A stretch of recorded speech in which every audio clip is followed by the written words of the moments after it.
예, 지난 신경망 발표에 이어서 이번에 신경망 학습에 대해서 발표하게 된 밑바닥부터 시작하는 뒷바닥부터의 김병준이라고 합니다. 오늘 발표의 목차는 다음과 같습니다. 개요, 그리고 신경망 학습의 핵심 개념, 그리고 실습 순으로 이어지겠습니다. 먼저 개요입니다. 기존 기계 학습에는 두 가지 접근법이 있었는데요. 첫 번째가 보시면은 사람만 개입을 하고 있습니다.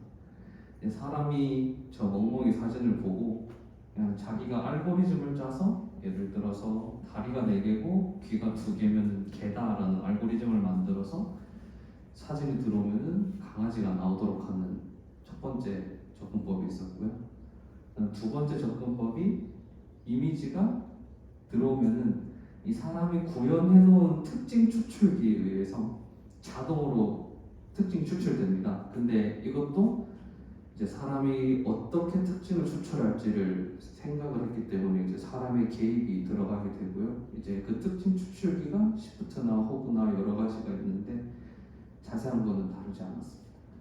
그래서 이런 식으로 통해서 이제 알고리즘으로 뭐 귀 2개, 다리 4개 이런 특징이 추출되면은 이제 기계 학습을 통해서 이게 개다 아니면 고양이다라고 분류하는 두 번째 접근법이 있었어요.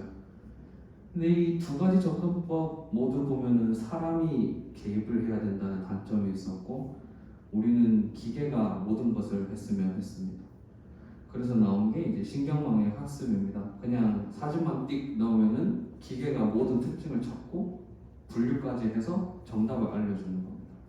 그래서 저희가 오늘 이 신경망 학습에 대해서 알아보도록 하겠습니다. 이제 신경망 학습의 실습을 넘어가기 전에 저희가 알아야 되는 핵심 개념들에 대해서 하나하나 설명드리도록 하겠습니다. 먼저 손실 함수인데요. 저희가 신경망을 학습할 때 사용하게 되는 한 가지 학습 지표라고 생각하시면 됩니다. 그래서 오늘은 두 가지의 손실 함수에 대해서 알아볼 건데 첫 번째가 평균 제곱 오차 mean squared error라고 해서 MSE라고 합니다.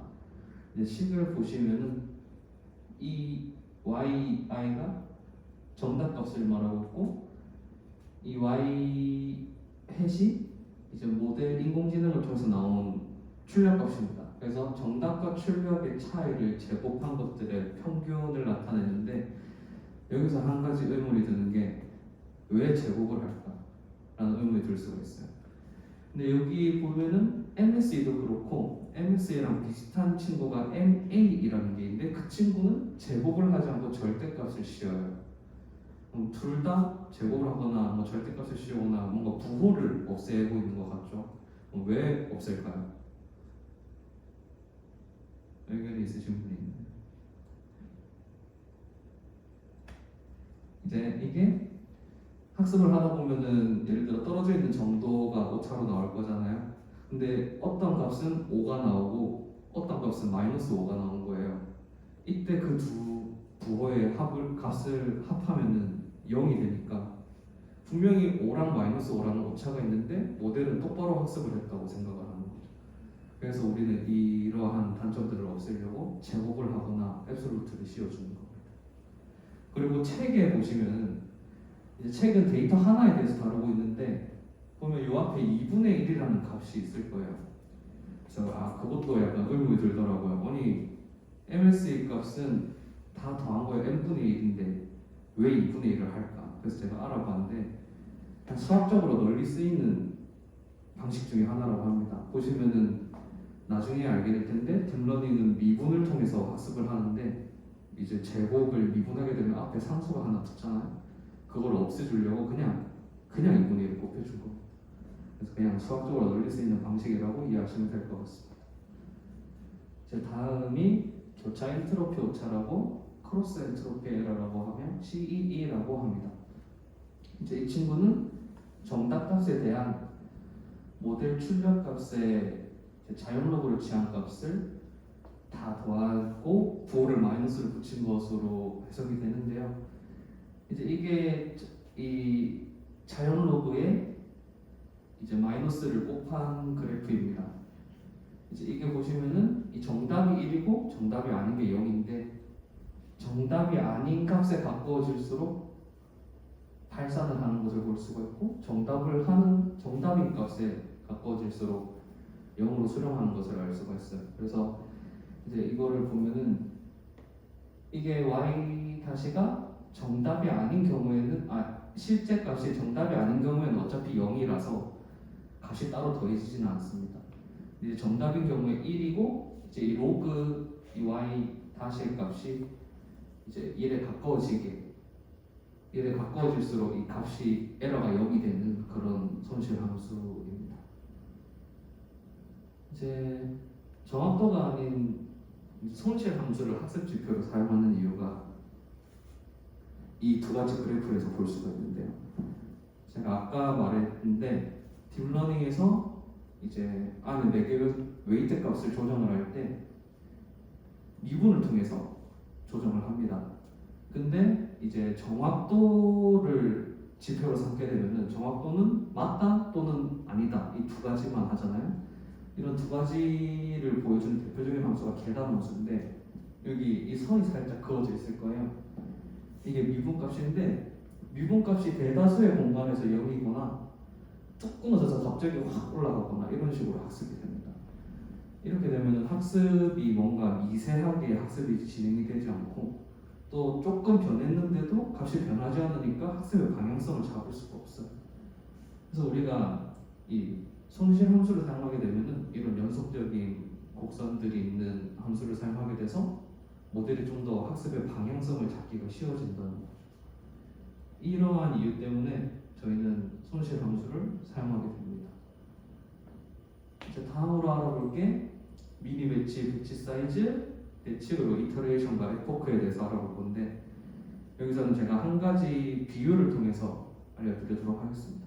저희 일상생활에서 정말 많이 쓰고 있는 거예요. 예를 들어 동전을 세는 게 우리에게 학습이라고 생각을 해봅시다. 여러분들은 이제 동전을 세겠죠? 그러면 한 개씩 세면은 동전이 수가 적을 때는 10개 정도 세는 건 금방 셀 수가 있어요. 근데 동전이 만약에 한 박스가 있다. 그러면 한 개씩 세는 건 불가능하겠죠? 근데 그 박스를 한 번에 그냥 눈으로 쳐다봤다고 해도 개수가 몇 개인지 아는 거는 쉽지가 않아요. 그래서 저희는 동전을 쓸 때 어떻게 하냐면 바로 이런 식으로 묶어서 딱딱딱딱 세워가지고 저희는 개수를 셉니다. 이때 이 동전 한 묶음이 미니 배치를 뜻하고요. 이 동전의 개수, 이 10개가 배치 사이즈가 됩니다. 그다음 이 모든 동전이 바로 배치가 되는 거예요. 이제 이거를 인공지능 학습으로 넘어가서 이터레이션과 에포크도 같이 설명을 드리겠습니다. 이 네모 하나가 총 학습 데이터의 사이즈고 총 1000개가 있다고 가정을 하겠습니다. 그럼 배치 사이즈가 만약에 1000개다. 그러면은 배치 사이즈가 1개면은 미니 배치는 하나가 있는 거예요.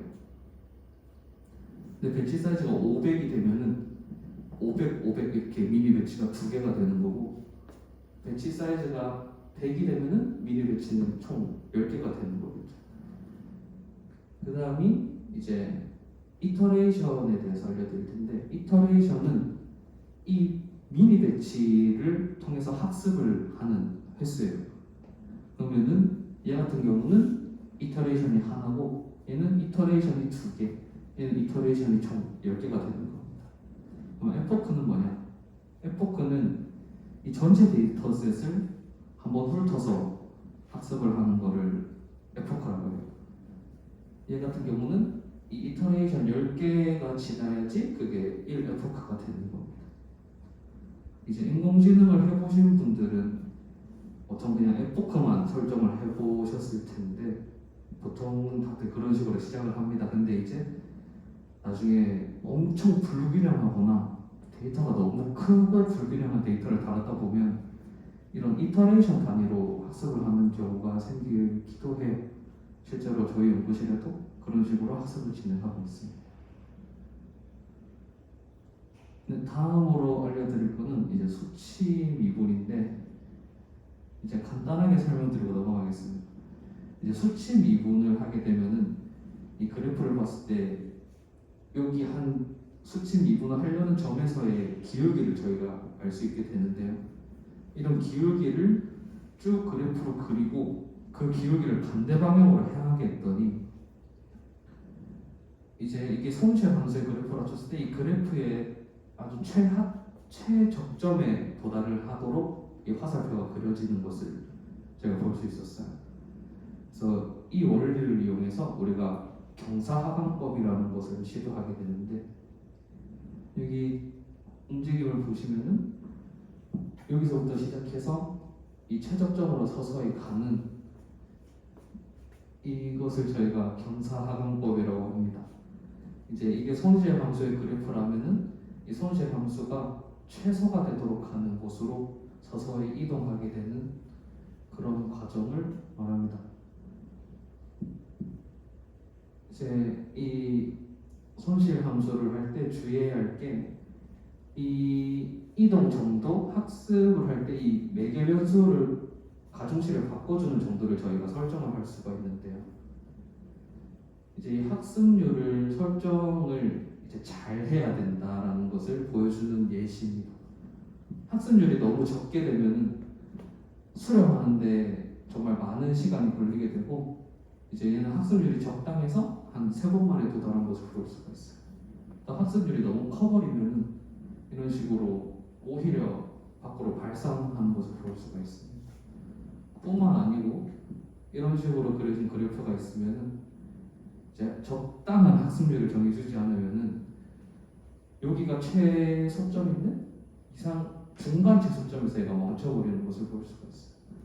이렇게 되면 저희가 학습이 제대로 이루어지지 않았다 하고 이제 이 최적점을 글로벌 미니멈이라고 하고 이 중간 채점을 로컬 미니멈이라고 하는데 이제 로컬 미니멈에 빠졌다라고 얘기를 합니다. 이제 실습입니다. 이제 학습의 과정을 그래프화하였고요. 첫 번째로 이제 미니 배치를 뽑아내서 그 미니 배치를 모델을 통과하면서 이제 손실의 기울기를 산출합니다. 그래서 산출된 기울기를 이제 경사하강법을 통해 가지고 매개 변수를 갱신하고 이 3가지 단계를 계속 반복하면서 저희는 최적의 웨이트 값을 찾는 게 학습입니다. 실습을 사용한 데이터는 MNIST 데이터셋이고 총 6만 장의 학습 데이터와 10,000개의 테스트 이미지가 있어요. 저희가 실습에 사용한 모델 구조는 2레이어넷이라고 해서 이미지가 인풋으로 들어오면은 웨이트 값을 곱하고 상수를 더해주고 시그모니터 함수에 넣고 그래서 나온 출력을 다시 웨이트 값을 곱하고 상수를 더해주고 이 소프트맥스에 넣어서 저희가 원하는 출력 값을 곱게 되고 각각의 사용된 이 유닛의 개수는 784개와 50개입니다. 여기서는 저 이미지 사이즈에 맞게 이 각각의 개수를 저희가 정해 주었습니다. 하이퍼 파라미터로 총 이터레이션을 3만으로 설정하였고 이제 배치 사이즈를 100으로 해서 100으로 하였습니다. 이제 트레인 사이즈가 총 아까 6만 개라고 했는데 배치 사이즈가 100개니까 미니 배치의 개수는 총 600개가 되는 거고 미니 배치의 개수는 다시 말해서 한 에포크당 이터레이션 개수가 되는 겁니다. 그래서 총 에포크는 이 총 이터레이션을 한 에포크당 이터레이션 개수로 나눈 50 에포크 학습을 하게 되는 거고 러닝 레이트는 0.1로 설정하였습니다. 학습을 진행했을 때 정상적으로 수렴하는 것을 볼 수가 있었어요. 네, 이번 강의는 여기까지입니다. 감사합니다.